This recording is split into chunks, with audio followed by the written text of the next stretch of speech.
نافع بن یزید نے کہا کہ مجھ سے جعفر بن ربیعہ نے بیان کیا کہ ابن شہاب ظاہری نے انہیں لکھ بھیجا کہ مجھ سے ہند بنت حارث فراسیہ نے بیان کیا اور ان سے نبی کریم صلی اللہ علیہ وسلم کی پاک بیوی ام سلمہ رضی اللہ عنہا نے ہند ان کی صحبت میں رہتی تھی۔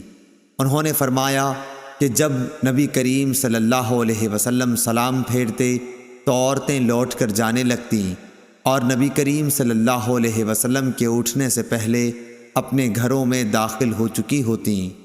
اور ابن وہب نے یونس کے واسطے سے بیان کیا، ان سے ابن شہاب نے بیان کیا اور انہیں ہند بنت حارث فراسیہ نے خبر دی، اور عثمان بن عمر نے کہا کہ ہمیں یونس نے ظاہری سے خبر دی۔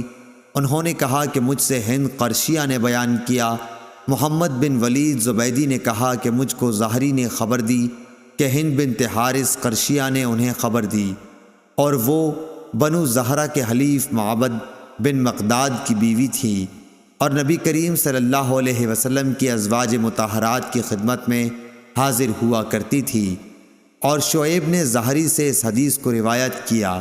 انہوں نے کہا کہ مجھ سے ہند قرشیہ نے حدیث بیان کی، اور ابن ابی عتیق نے ظاہری کے واسطے سے بیان کیا اور ان سے ہند فراسیہ نے بیان کیا۔